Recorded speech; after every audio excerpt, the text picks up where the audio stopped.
Olá, eu vou falar de Salmos 22, que fala sobre o sofrimento e a vitória do Messias. Esse salmo começa dizendo o seguinte: Deus meu, por que me desamparastes? Por que se acham longe de mim a salvação, as palavras do meu bramido? Meu Deus meu, clamo de dia e não me respondes, também de noite, porém não tenho sossego. Contudo, tu és santo, entronizado entre os louvores de Israel. Aqui Davi expressa com um sentimento bem profundo um abandono que ele enfrenta ao clamar pelas misericórdias do Senhor e sentir que ele não é atendido e não encontra em um determinado momento da sua vida aquele auxílio do Senhor.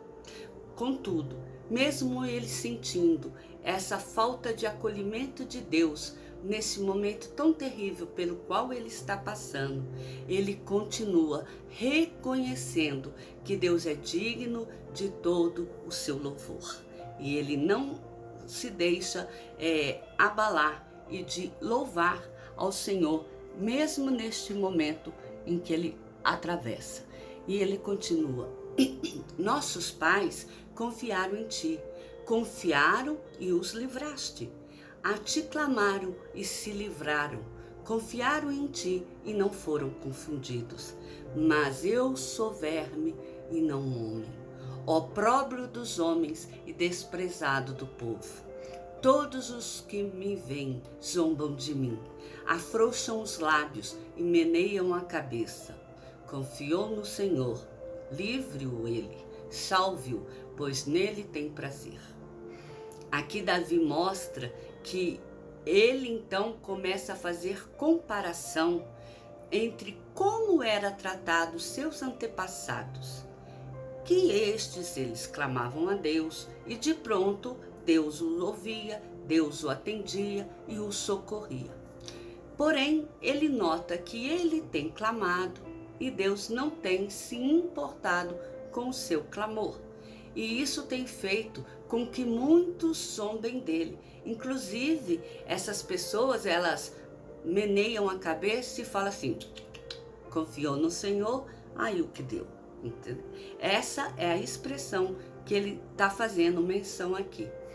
E continua dizendo o seguinte: contudo, tu és quem me fez nascer e me preservastes, estando eu ainda no seio de minha mãe. A ti me entreguei desde o meu nascimento, desde o ventre de minha mãe, tu és meu Deus. Não te distancie de mim, porque a tribulação está próxima e não há quem me acuda. Nessa parte desse salmo, Davi mostra que ele reconhece que ele só veio a este mundo, ele só veio a existir porque Deus assim desejou e Deus assim possibilitou. Então, uma vez que ele veio a existir a este mundo porque Deus quis, ele pede que Deus não venha se afastar dele, ainda mais neste momento em que ele sente que enfrentará uma grande tribulação. E ele continua a narrar o salmo da seguinte forma: muitos touros me cercam, fortes touros de Bazã me rodeiam. Contra mim abrem a boca, como faz o leão que despedaça e ruge. Derramei-me como água, e todos os meus ossos se desconjuntaram. Meu coração fez-se como cera, derreteu-se dentro de mim. Secou-se o meu vigor como um caco de barro, e a língua se me apega ao céu da boca. Assim me deitas no pó da morte. Cães me cercam, uma súcia de malfeitores me rodeia. Traspassaram-me as mãos e os pés. Posso contar todos os meus ossos. Eles me estão olhando e encarando em mim. Repartem entre si as minhas vestes, e sobre a minha túnica deitam sorte. Tu, porém, Senhor, não te afaste de mim. força minha, apressa-te em socorrer-me. Livra a minha alma da espada e das presas do cão a minha vida. Salva-me das fauces do leão e dos chifres dos búfalos. Sim, tu me respondes. Aqui Davi expõe qual é a visão que ele tem daqueles que o cercam e planejam mal contra ele, bem como será o seu fim se Deus não tiver misericórdia para com ele. Mas nessa visão, nesse terrível cenário à sua frente, ele continua confiando que o Senhor, ele vai enviar a ele a sua proteção, que o Senhor não vai abandonar, que o Senhor vai ser com ele mesmo nesse momento terrível e o vai livrar de alguma forma de passar por aquilo. Aí ele segue: a meus irmãos declarei o teu nome, cantar-te-ei louvores no meio da congregação. Vós que temeis o Senhor, louvai-o, glorificai-o, vós todos descendência de Jacó.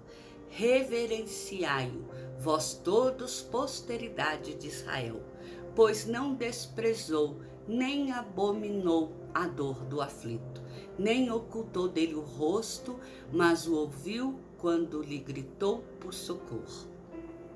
Davi admoesta aqui nessa parte ao povo de Israel a continuar buscando, a confiando no Deus Criador, mesmo frente a tudo aquilo pelo qual ele vai passar, porque ele, o Senhor Deus, é digno de glória e os seus ouvidos não permanecerão surdos ao clamor daqueles que o buscam. E ele continua: de ti vem o meu louvor na grande congregação, cumprirei os meus votos na presença dos que o temem. Os sofredores hão de comer e fartar-se. Louvarão o Senhor os que o buscam. Viva para sempre o vosso coração. Lembrar-se-ão do Senhor, e a ele se converterão os confins da terra. Perante ele se prostrarão todas as famílias das nações, pois do Senhor é o reino, e ele quem governa as nações. Todos os opulentos da terra hão de comer e adorar, e todos os que descem ao pó se prostrarão perante ele, até aquele que não pode preservar a própria vida. A posteridade o servirá, falar-se-á do Senhor à geração vindoura. Hão de vir anunciar a justiça dele ao povo que há de nascer. Contarão que ele foi contarão que foi ele quem o fez.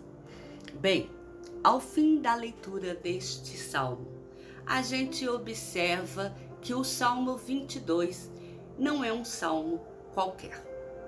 Esse Salmo 22 é o salmo profético, porque ele traz uma narrativa do que aconteceria com o Senhor Jesus, o Deus que se fará homem e virá a esta terra e sofrerá nela, para que o homem alcance a salvação de sua alma.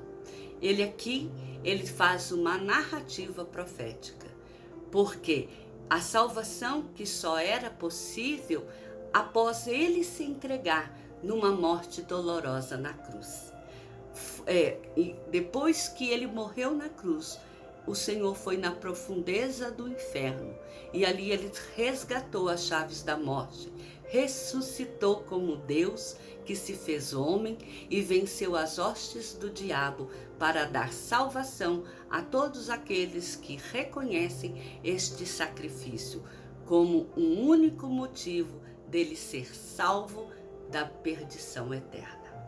Esse Salmo 22, Davi ele está declarando como é que acontecerá, que o Senhor virá neste mundo, que muitos olharão para ele com olhar de desprezo, muitos tramarão para que possam esmagá-lo e levá-lo inclusive à morte. Mas o Senhor, ele vai se manter calado, porque ele sabe que ele veio aqui com esta missão. E é ali na morte, quando ele, depois de ser apanhado, em que os seus ossos ficarem à mostra de tanto apanhar, em que ele for perfurado, como ali no texto diz, é que ele suspirará e a sua vida na terra se esvairá e ele descerá até o inferno. E ali sim ele trará a vitória sobre a grande batalha, porque ali no inferno ele vencerá todos os inimigos e vai resgatar aquilo que prendia a minha alma, a sua alma no inferno. Aquilo que fazia com que nós não tivéssemos uma alternativa para nos salvar.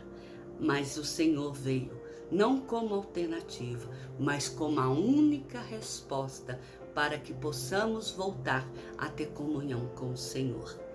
Eu espero que, assim como eu, você também possa agarrar essa alternativa, essa possibilidade que é de ter a sua salvação resgatada pelas mãos do Senhor, e que você possa, junto com as demais pessoas que virão e as famílias que virão das demais nações, fazer parte daquela cidade eterna do Senhor, em que Ele tudo vê, em que Ele nos supre a necessidade e que a nossa geração seja sempre grata e viva em louvor e adoração pela benevolência que Ele cometeu para conosco.